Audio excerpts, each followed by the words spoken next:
Então, bom, a ideia... o barulho está criado, está feito. É o que importa, né? A ideia... eu sempre me importo mais com os leitores, né? Eu gosto mais o chamado... O bom é leitor. O bom é que o livro esteja sendo lido, né? Lido. E eu sinto que há uma... A melhor resposta que houve até agora foi essa do prezado leitor, né?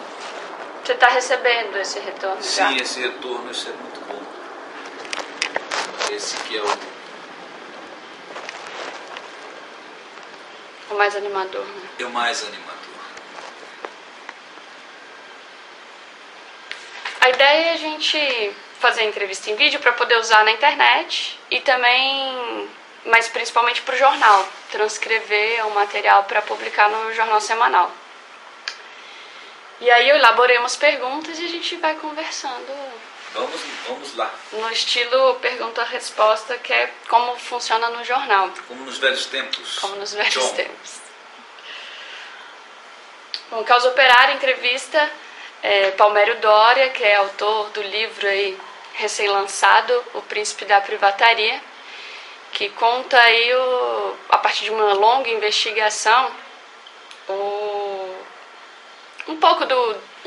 profundamente, o que foi o governo do FHC e a sua vida aí durante os 8 anos de mandato, um pouco mais até, né, Palmério? Você passou muitos anos fazendo essa investigação. Qual que é a razão do interesse e o que te motivou a investigar o PSDB ou Fernando Henrique Cardoso? Principalmente pelo desinteresse, né, em torno da figura.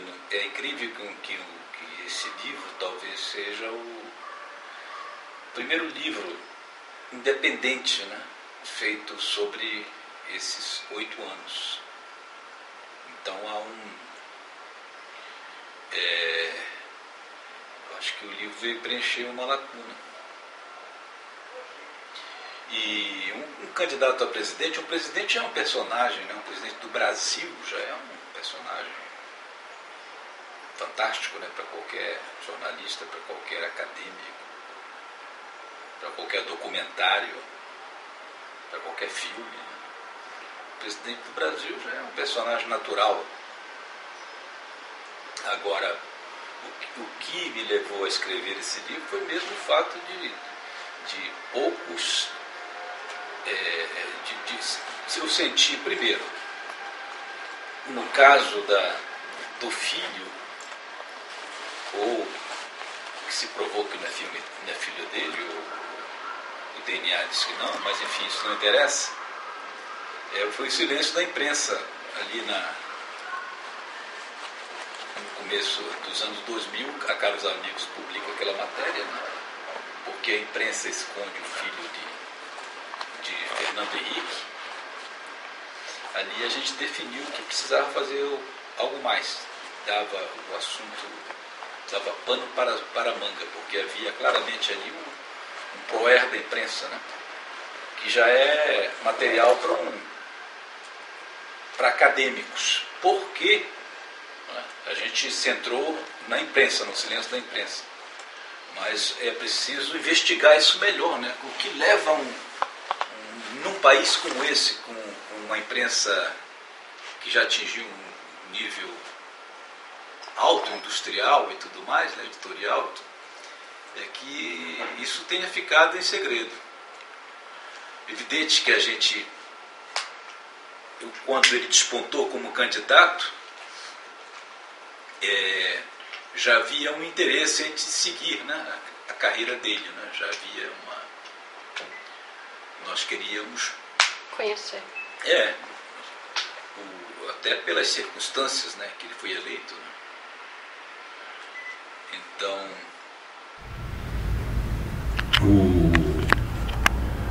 ficava claro ali que havia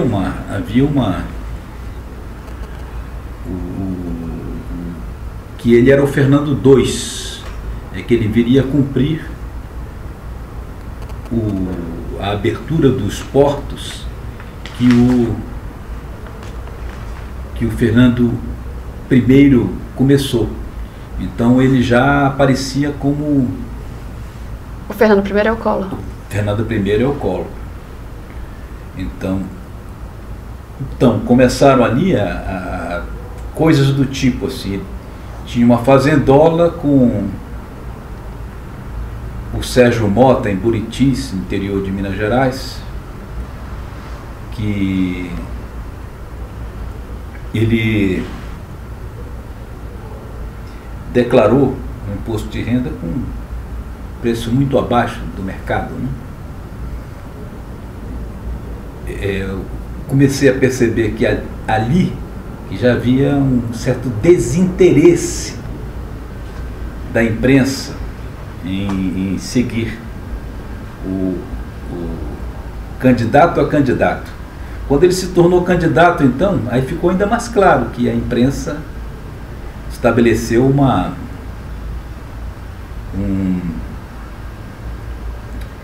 rede de proteção, né?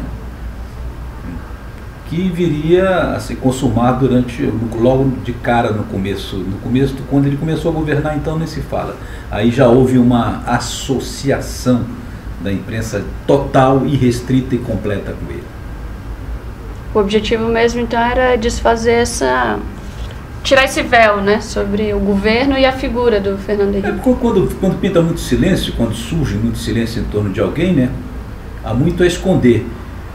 Quando tem em publicidade se diz assim, quem anuncia muito é que tem muito a esconder, mas também quando se esconde muito é porque, por quê? Mas o livro mostra que havia um método nesse silêncio, né? Em quais informações, denúncias ou documentos o livro está baseado? A sua investigação, né? Depois, olha, é evidente que nós consultamos muitos livros, muitas reportagens, o que a imprensa deu e tudo mais, né? Mas eu tenho a impressão que esse é um livro de corpo a corpo. Eu tenho a impressão que ele é melhor viver as situações, né? Procurar personagens que expliquem esses 8 anos, né? Uma dessas figuras seria o Sr. X. Uma dessas figuras é o Sr. X. Explica então, um pouco, né? Quem é essa figura? Qual que é a importância, a relevância dele também para o livro? A relevância dele está mostrada hoje. Nós estamos vivendo hoje um julgamento, a fase final do julgamento do chamado mensalão. E o que se discute ali, no final das contas, é compra de votos, né? Houve, no caso do Fernando Henrique, na eleição da reeleição, uma compra de votos, né? Em escala muito maior. Você vê ali o senhor X, esse ex-parlamentar, hoje empresário Macri, gravou para o jornalista Fernando Rodrigues, da Folha de São Paulo, um depoimento de meia dúzia, ou de 2 ou 3 deputados federais acreanos da bancada do Acre. No entanto, o senador Pedro Simon, por exemplo, calcula que pelo menos 150 parlamentares foram comprados. É só a gente fazer as contas, né? Se os parlamentares acreanos venderam seu voto por 200 mil, multiplique por 150. O que se fala é que havia fila de venda de votos no Congresso. Essa compra foi denunciada pela CNBB à época, e só um mês depois, aí você vê que a imprensa se movia com a lerdeza de um bicho preguiça. Só um mês depois das denúncias da CNBB é que a Folha publicou a primeira matéria. Então, você vê que as pessoas pensavam muito antes antes de não fazer nada. 1 milhão de vezes antes de não dizer nada. Na verdade, a série de matérias do Fernando Rodrigues é espetacular, né? Mas você vê também que só 16 anos depois é que o senhor X, o empresário Narciso Mendes, teve a oportunidade de falar. Foi uma lá no Acre. Então é muito silêncio, né? E ele estava lá e todo mundo sabia. O senhor X é um segredo de Polichinelo, da mesma forma que era um segredo de Polichinelo o caso, o romance do Fernando Henrique e a história do filho dele como repórter da Globo. Todo mundo sabia, não havia jornalista em Brasília que não soubesse quem era que havia essa história. Rolava nas redações, os jornais fizeram matérias de gaveta, né? Aquela matéria que se um der, nós damos. Como todo mundo sabia quem era o senhor X. O próprio Fernando Henrique fala isso no livro dele chamado Arte da Política. Cita nominalmente o senhor X. Mas o fato é que nós estamos vivendo um caso muito mais grave, o chamado Departamento dos Pesos e das Medidas da Imprensa, né? A gente vê que o caso da reeleição é muito mais grave do que esse do chamado Mensalão, onde está provado o jornalista Raimundo Rodrigues Pereira, que aliás merecia prêmio ESSO por essa reportagem, deixou claro que provou que não há dinheiro público envolvido, né? E os casos em evidência finalmente mostram que é um funcionamento do regime, né? E não é como você falou que existia fila para compra de parlamentares, não é? O nosso editor, nosso publisher da direção editorial, Luiz Fernando Imediato, conta isso logo no começo do livro, na sua nota, na nota do editor. Ele fala de um encontro que ele teve com o Fernando Henrique em São Francisco, ainda no governo Collor, onde o Fernando Henrique disse que isso é corriqueiro, que Caixa 2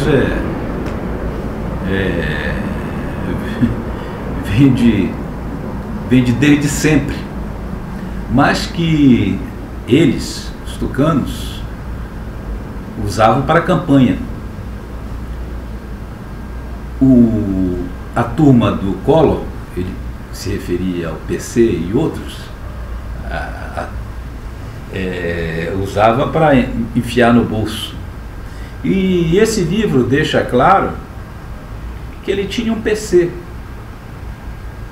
de nome Sérgio Mota, né?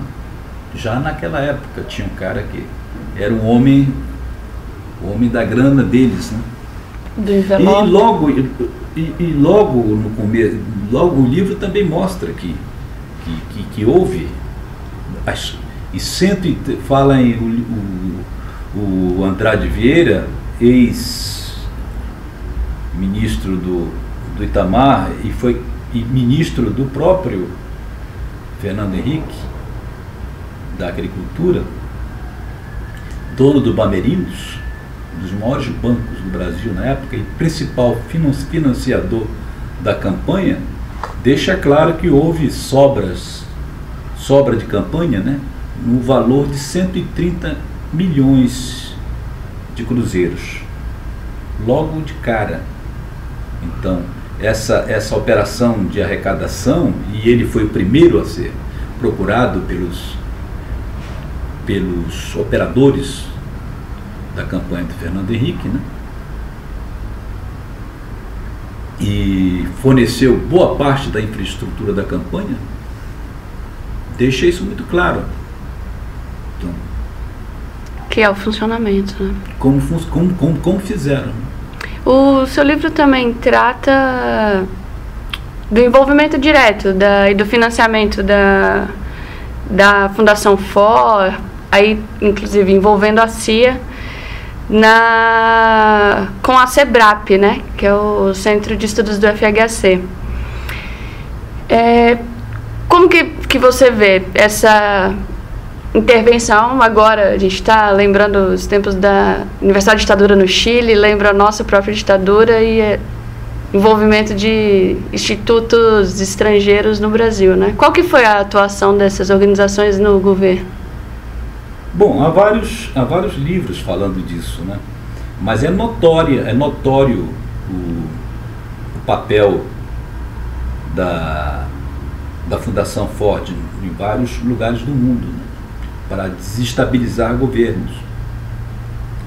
E no Brasil não podia ser diferente. Então eles funcionam, trabalham, tem essa ligação com a CIA, né? São financiados pela CIA. E tiveram esse contato com o Fernando Henrique.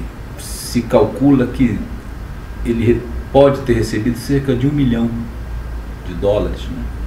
Houve um aporte inicial de $150 mil, muito dinheiro para a época. Estamos falando do começo, 1969. Então, se a CIA financia a Fundação Ford, que financia o SEBRAP, então o SEBRAP é financiado pela CIA, né? É quase natural isso, né? Você imaginar. Mas isso foi dito com toda a clareza ainda em meados dos anos 70 pelo genial Glauber Rocha. Disse que, com todas as letras, Fernando Henrique Cardoso é um kennediano, é um entreguista, e denunciava o SEBRAP como ponta de lança desses interesses. Mas como a gente não ouve os nossos gênios, a gente acabou elegendo não privatizador, mas um desnacionalizador do país, né? Essa pedra já estava cantada. Você vê que já no Ministério da Fazenda, ainda do governo Itamar, ele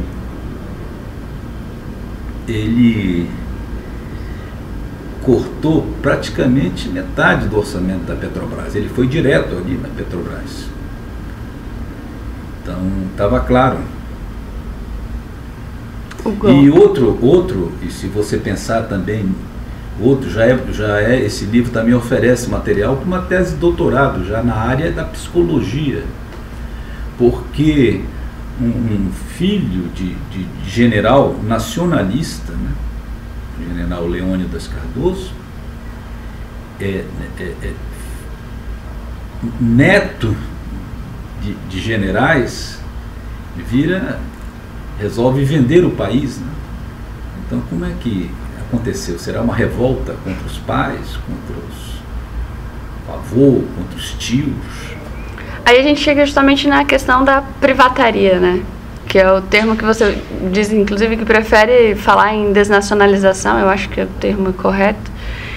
E uma das coisas impressionantes no livro é que você traz muitos detalhes dos processos. E, inclusive, se você pudesse contar alguns deles, o problema da Telebrás, da Vale, você narra, por exemplo, o problema da falta de investimento para justificar a venda, a tentativa da Petrobras, no caso, né, que você cita da Petrobrax, entre outras coisas.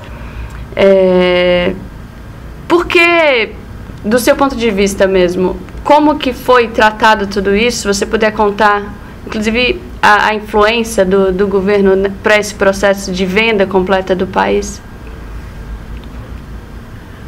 Bom, era um plano de governo. O plano prioritário do governo era desnacionalizar, né? Não foi... o Nelson Rodrigues diz que o subdesenvolvimento não se improvisa. O subdesenvolvimento é uma tarefa de séculos. Eles entraram, o grupo FHC e sua turma, é preciso entender a turma dele. Eles entraram com um projeto claro de nacionalização do Brasil. Lograram êxito em várias frentes. Então, a Vale, né? A Light, o Sistema Elétrico e a Telebrás. A ideia era, e do seu grupo, que incluía o PFL de Bornhausen, do ACM, né? O Bornhausen, Jorge Bornhausen, como você sabe, tem um conderado, né? E o ACM tinha um coronel eletrônico que tinha o Nordeste e que acabou aparecendo como era o outro presidente, um governava de dia e outro governava de noite. Mas, enfim, eles não conseguiram. O plano do Bornhausen, do pessoal do PFL, era privatizar tudo, a Petrobras, a Caixa Econômica, Banco do Brasil, não sobraria nada. Correios. Mas tudo. Isso era claro, antes então não foi de repente começaram, olha, vamos lá, era um plano, acelera Ayrton, né?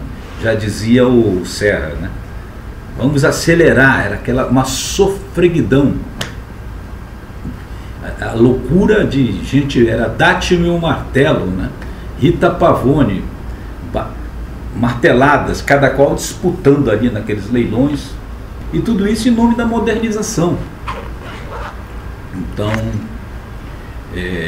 do aprimoramento da máquina, enfim, para financiar um salto triplo.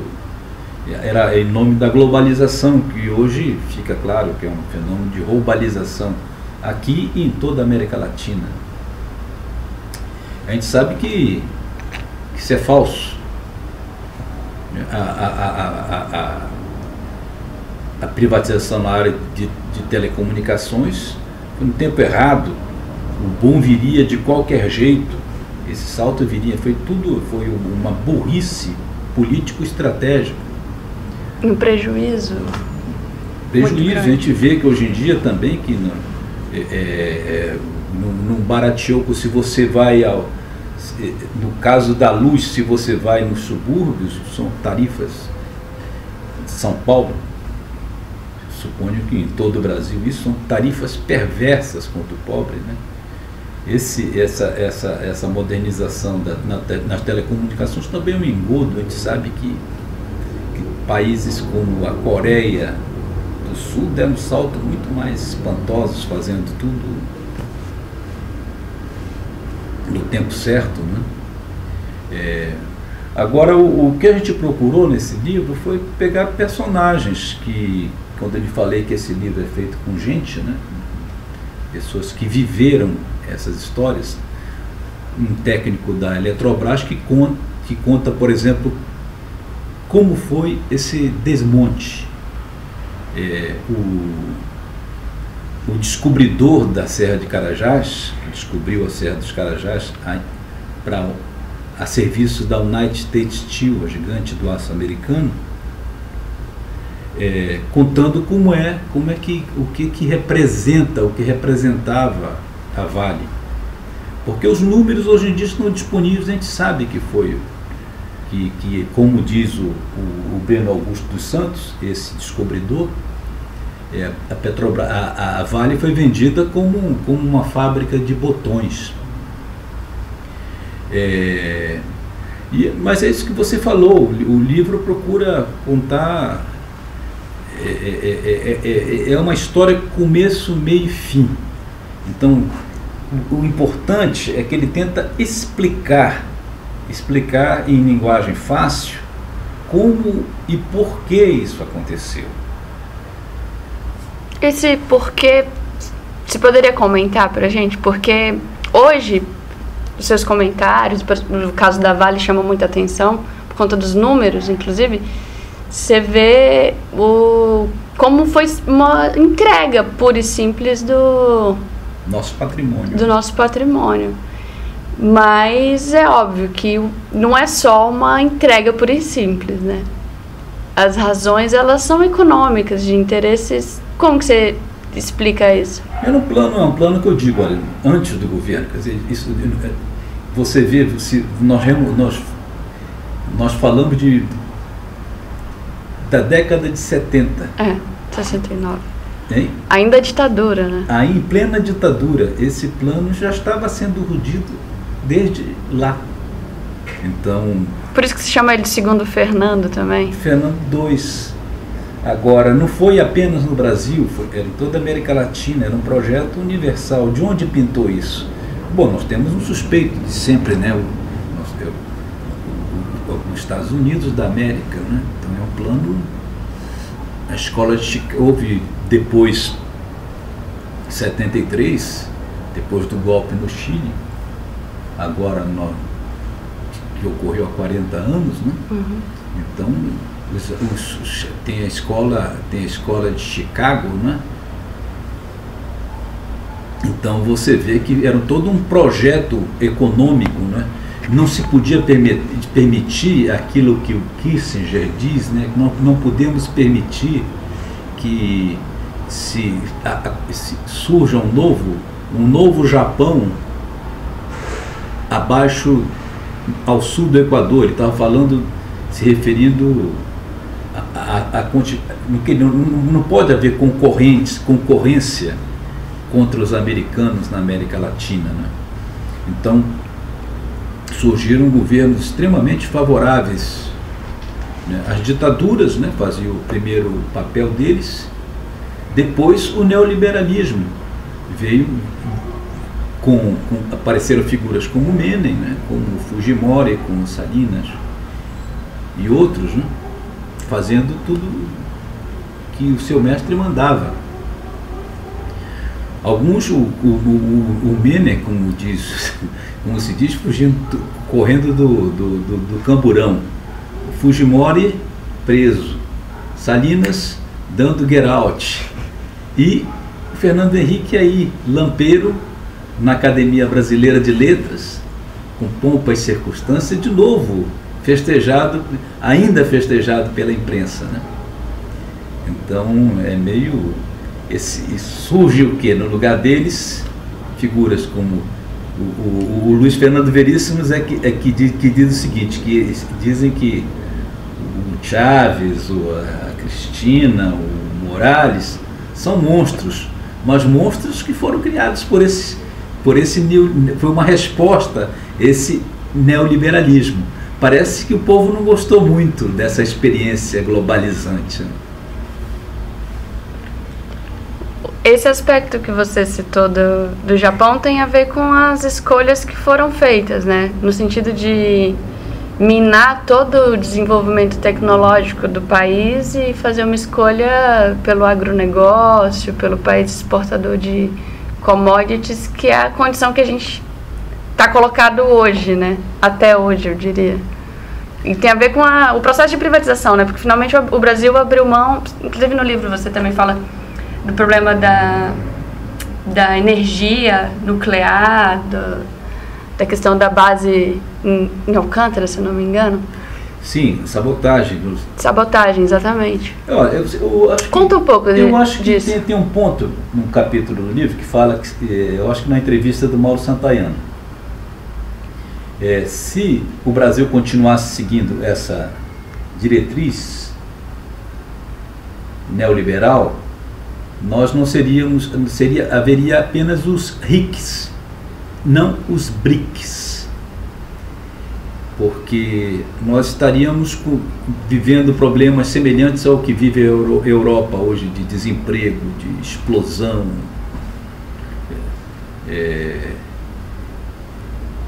o povo na rua. Então nós estaríamos realmente no mato sem cachorro. Se o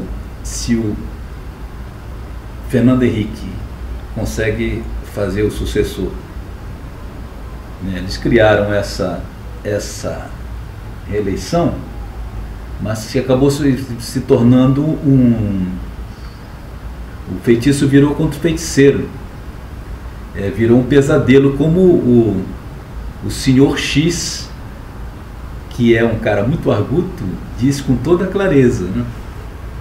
Então, nós estaríamos vivendo uma situação muito complicada hoje em dia, Hoje, por exemplo, você vê, nós temos reservas para enfrentar essa crise mundial. E todo mundo estava achando que a Dilma não ia segurar o tchan. Ela está segurando, porque os níveis de popularidade dela estão voltando. O país está...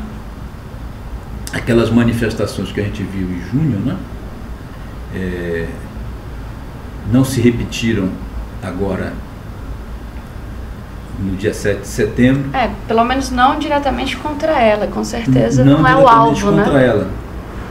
Mas anunciaram e garantiram que o mundo ia se acabar. O mundo não se acabou, não é? Ela foi uma mulher que na prática dirigiu, gerenciou o país durante o governo Lula, que eu saiba que é um sucesso reconhecido no mundo inteiro, né? E estava credenciada assim a assumir a presidência e está desempenhando, com todas as suas contradições. Eu tenho 1000 críticas ao governo dela, né? Eu acho que, por exemplo, em relação à Petrobras, eles estão cedendo muito a pressões internacionais, esses lobbies internacionais, como fica dito no livro, né? Pelo próprio Fernando Siqueira, presidente da Associação dos Engenheiros, né? Há 1000 críticas. Com relação à mídia, nem ela, nem o Lula tem coragem de enfrentar o poder dos magnatas da imprensa, né? Na área tem uma política alinhada ao agronegócio, não mudou tanto assim, né? Tem de um lado, você vê que o Paulo Bernardo e a Gleisi Hoffmann formam um casal alinhado. Ele alinhado com a grande imprensa, ela alinhada com o agronegócio. Os indígenas estão, quer dizer, os índios, as organizações de defesa dos índios estão assustados com o papel dela, né? Parece que eles só pensam na eleição lá no Paraná. Parece que é um projeto, dentro do próprio governo há projetos de casal pessoais, né? E projetos de casal, né? Então são essas contradições do governo. Você vê que o leilão da Petrobras também são coisas questionáveis, né? Mas enfim, nós estamos falando de uma visão de mundo, né? Repetindo, hoje não haveria BRIC, só haveria RIC se eles tivessem faturado a eleição em 2002. Não haveria pré-sal haveria, porque havia pesquisa que vinha desde a ditadura, houve pesquisa de águas profundas e tudo mais, quer dizer, mas o pré-sal seria deles, né? O Serra ia entregar tranquilamente. Contar esse caso da sabotagem, que eu acho que é bem... Bom, eu queria que as pessoas lessem a história da sabotagem no livro. Eu não queria contar o livro. Tá bom. Gostaria muito, porque, como eu lhe falei, esse livro é contado por gente que viveu essa situação. Quando a gente procura essas pessoas, é para elas contarem como é que foi a sabotagem, não da plataforma. Houve planos de atentados ali, de fazer uma espécie de Rio Centro ali, no caso da greve dos petroleiros, que o Fernando Henrique, você lembra uma foto da Veja, ele com capacete militar da Veja. Então a própria Veja teve que... Foi uma repressão brutal contra os petroleiros para acabar, para acabar com os funcionários, para acabar com essa história de resistência nessa área. É inevitável falar do caso da Miriam Dutra, né? Que você já citou, que inclusive despertou a curiosidade. E o que a imprensa ganhou escondendo esse e tantos outros casos? Olha, assim como houve um PROER dos bancos, houve um PROER da imprensa. E o gancho para uma espécie de chantagem que vigorou naquela época, né, teria um segredinho do presidente. Imagine o Fernando Henrique ligou pessoalmente para o Mino Carta, por exemplo. Né? Você imagine que coisa triste, um presidente da República ter que ligar para um editor de jornal pedindo para ele não dar uma história. Você fala de uma reunião com o Roberto Marinho também? Não, isso foi a reunião que ele teve com o Roberto Marinho, foi antes. Quando ele foi lá assim que ele aparece, ficou certo, ele aceitou deixar o Ministério para ser candidato da Fazenda para se tornar candidato. Quem ele procurou? O Roberto Marinho. Ele não procurou nem o Brizola. Não procurou ninguém. Ele tirou, ele foi conversou com o Augusto Montenegro do Ibope, né? Para saber se ele devia se aliar ou não com o PFL ou partir para uma candidatura, uma chapa puro sangue, né? Eles adoram essa expressão. Puro sangue. Puro sangue, sem atinar para o disparate que é uma chapa puro sangue num país de mestiços. Né? Mas enfim, ele imediatamente o que ele fez? Procurou o Roberto Marinho. Mas no caso da Miriam Dutra,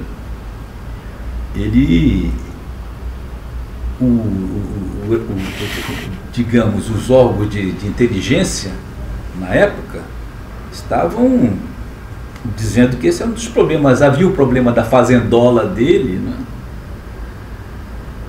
Mas também havia o problema da Miriam Dutra. Isso os órgãos de segurança já levantavam na época. Ele se reuniu com o grupo dele para discutir essas questões e foram em frente. Agora, eles perceberam que isso podia ser administrado muito bem através do chega-mais, né? com os grandes, com os magnatas, com os barões da imprensa e colegas, porque isso não explica o mistério. Quando eu falo que é tema para um novo livro, é porque isso não explica como é que, por exemplo, guerrilha do Araguaia, ninguém acredita como esse segredo pode ter sido mantido durante tanto tempo. Uma guerrilha, eu acho que houve uma operação do Exército, das Forças Armadas semelhantes a FEB, né? De movimentação de tropas semelhantes da FEB na Itália. Uma guerra, a maior que o Brasil viveu, né? 5 mil, de 3 mil a 5 mil exércitos no Pará, na região do Bico do Papagaio, e o país não soube disso. Só a censura explica em grande parte, mas depois não havia tanta pressão, já havia uma margem. As primeiras matérias sobre o Araguaia surgiram em 78. Como é que aconteceu uma loucura? Eu não estou comparando, mas são mistérios, porque esse caso só havia ser conhecido em 2000. E mesmo assim a imprensa também não deu. Mesmo com a revelação da Caros Amigos, a imprensa continuou desconhecendo o assunto até agora. E aí a gente entra... Até outro dia. Então são esses mistérios. Como é que aconteceu essa conspiração de silêncio? E essa conspiração de silêncio que foi para deturpação, para manipulação de dados econômicos. O governo, olha, veja esse pacto entre ele e a imprensa, foi firmado de tal maneira que se escondeu que aquela paridade do real com o dólar não colava, porque o Mauro Santayana deixa isso muito claro no livro. O estupro já foi no primeiro mandato. Privatização, reeleição, tudo que eles tinham que fazer, fizeram no primeiro mandato. No segundo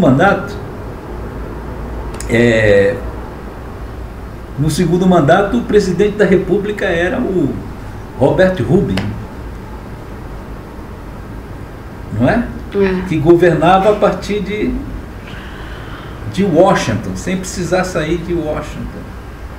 Então, era o FMI. Ele era o presidente nominal. Quem mandava era o Citibank. Era outra. Então, o jornalista Greg Palast, autor de A Melhor Democracia que o Dinheiro Pode Comprar, citado, né, nesse livro, entrevistou um dos entrevistados dele, disse que o Brasil caía assim, dava para ver o Brasil despencando em câmera lenta, né? E ele consegue a tal reeleição, né? E o desastre veio. Falam em 2 apagões. Na verdade foram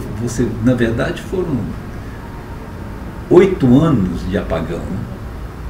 Então é por isso que eu acho que com esses 8 anos de apagão eles têm muito pouca chance de voltar a governar este país. Só precisa que esses 8 anos de apagão venham à tona, né? Sejam revelados. Não, você vê que tudo isso que vigorou durante o governo dele continua a vigorar, porque a imprensa ficou mais unida e coesa em relação a esconder. Você veja que naquele tempo ainda havia matérias como essa do Fernando Rodrigues. Ainda havia jornalistas dispostos a pegar no pé de tucano. E hoje em dia são raros que se dispõem a isso. A imprensa, não há a menor dúvida, a gente está vendo hoje, neste dia, né? A gente sabe que até quinta-feira, no próximo julgamento, né, não dá para continuar, né, não dá para prorrogar o jogo, né, a partir dali, a partir da quinta que vem. Será feita uma pressão terrível sobre o Celso Mello, né, para ele votar contra os chamados embargos infringentes, né? Mas hoje em dia é claro, e está ficando cada vez mais claro, que só existe um partido de oposição organizado, que é a imprensa. E aí a gente vê isso agora no caso do propinoduto, né? E a corrupção. O propinoduto, por exemplo, as pessoas estão esquecendo, quer dizer, um caso também de escala impressionante de roubo, né? Um caso, inclusive, mundial, né? Nós somos uma ponta de uma questão, de uma denúncia mundial. Então você vê que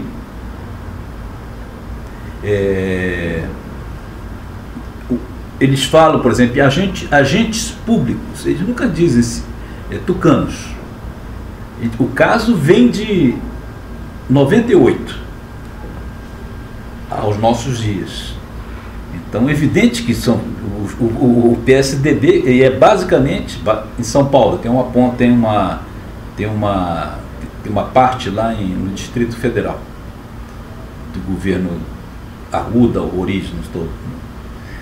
Mas os personagens principais estão aqui: Robson Marinho no TCE, André Matarazzo, que é um velho arrecadador, notório arrecadador dos tucanos, né?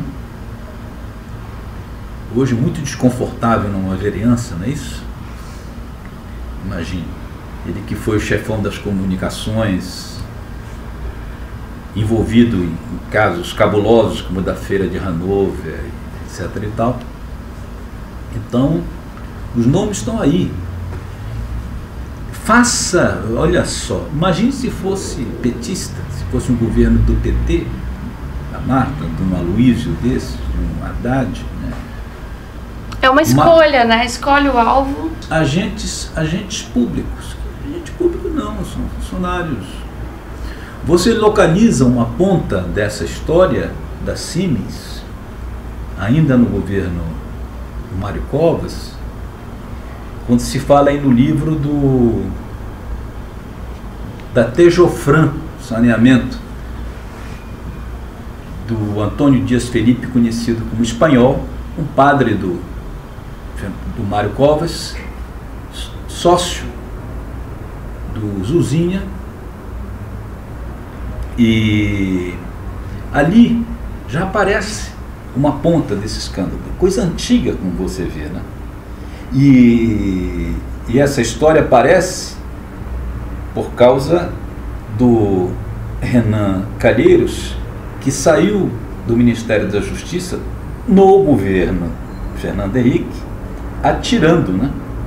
Foi pressionado porque essa Tejofran é um guarda-chuva que envolve 1000 interesses, rodovias, passaporte, o diabo. Então, você vê que não há o menor interesse em levantar essas histórias. O Renan Calheiros escreveu uma carta dirigida, acho que é o Mário Covas, onde ele dizia o seguinte, profético: o Zuzinha é a chuva ácida que vai erodir a biografia de Mário Covas. Profético.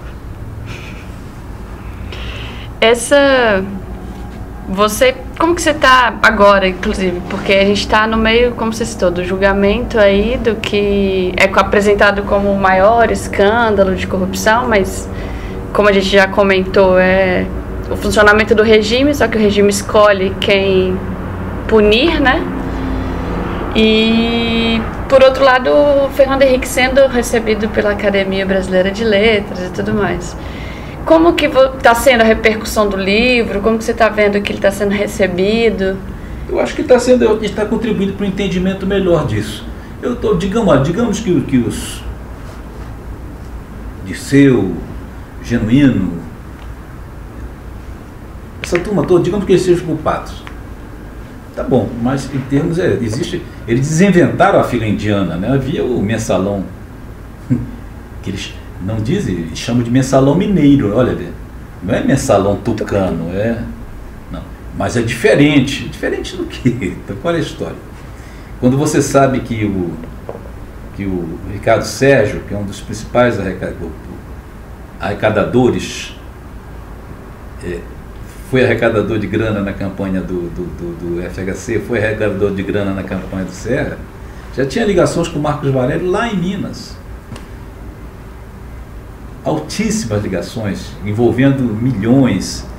A DNA funcionava no prêmio, a empresa de publicidade do Marcos Valério funcionava no prédio do Ricardo Sérgio, né?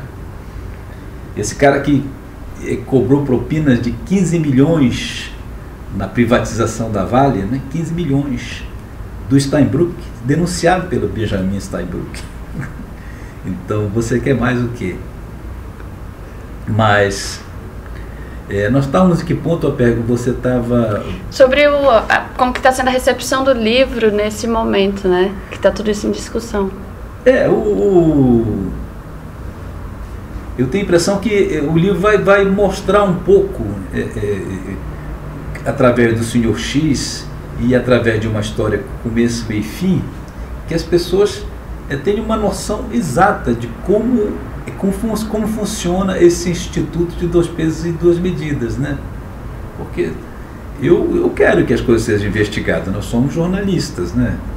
Mas e eles não vivem dizendo que tem que ouvir o outro lado, né? Não é?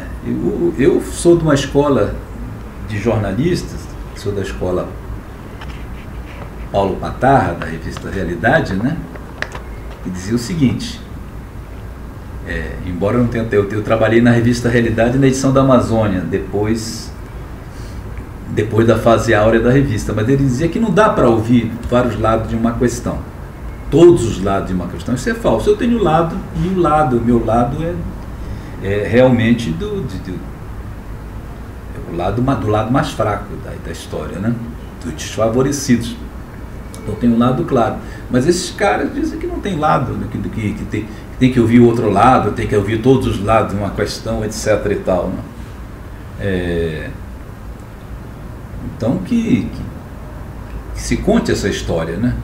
Você vê, eles estavam falando do propinoduto, né? Como é que não se fala mais disso, né? Por que não se fala mais disso? Por que você tem que dizer agentes públicos em vez de falar tucano, né? Por que não mostra o direito? Mostraram, isto é, fez uma matéria, vamos à ilha, vamos mostrar direito a ilha no Fantástico, a ilha fantástica do Robson Marinho, lá em Paraty, grana da Alstom, né? Mas nós vamos, eu acho que esta semana é pedagógica. Nós vamos ver essa imprensa, esses magnatas da imprensa jogando. É difícil saber, eles não têm limites, né? Será que jogando, ultrapassando todos os limites nas suas capas, na Veja, a Época, a Folha, o Estadão, o Globo, vão jogar tudo. Você já teve algum tipo de... O livro sofreu algum tipo de ameaça? O Príncipe da Privataria teve... Privataria Tucana teve uma reação, né? Privataria Tucana aconteceu uma coisa muito engraçada. Eles não... Você lembra que o livro saiu, só os blogueiros sujos deram. A imprensa, a grande imprensa, estava fazendo de conta que se fazendo de João sem braço, né? Só deram depois de uma semana que o livro existia. Só depois de uma semana eles reconheceram que o livro estava na área, no espaço aéreo. Eles não fizeram isso com esse livro.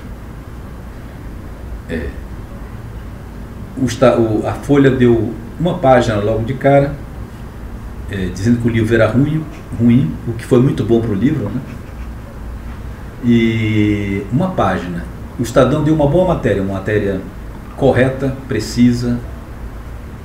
Então não guardaram silêncio. Não houve aquele bloqueio como no caso, mas é evidente que esse livro, a divulgação dele é feita na blogosfera.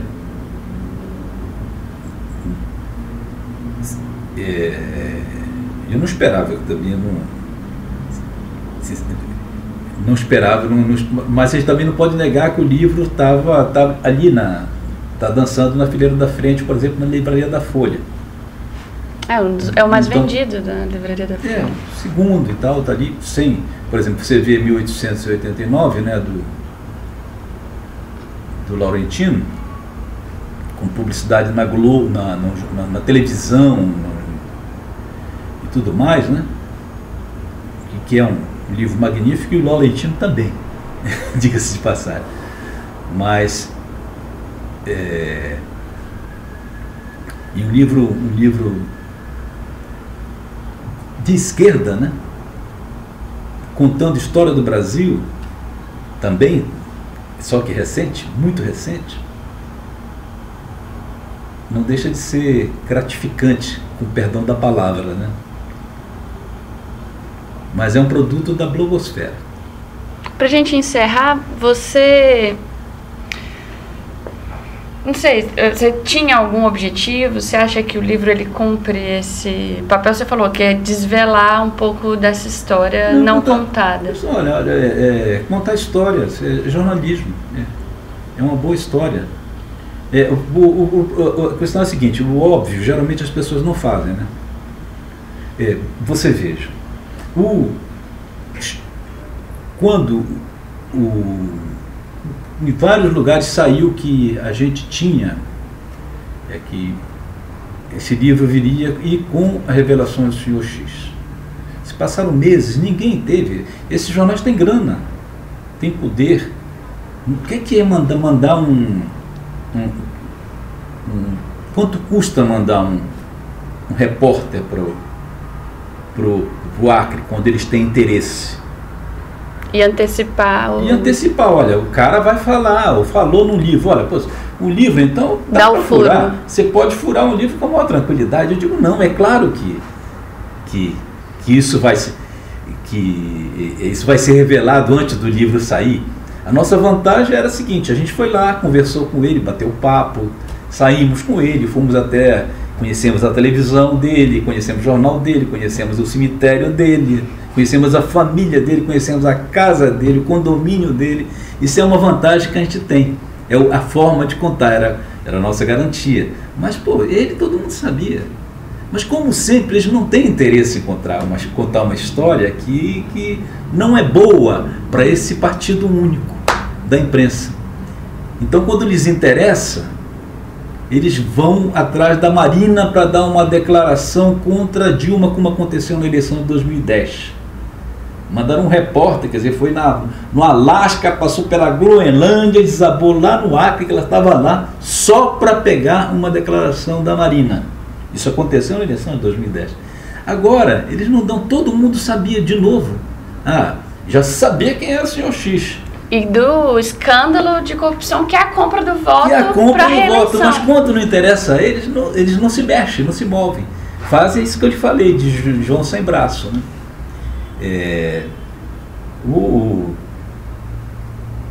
O Aloysio Biondi,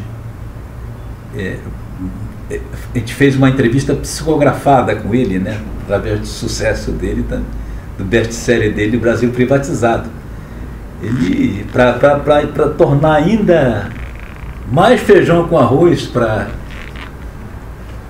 essas histórias que ele fala sobre o acanalhamento da imprensa em relação a essa manipulação. Ele se dedicou a isso, né? A ocultar o que está na cara.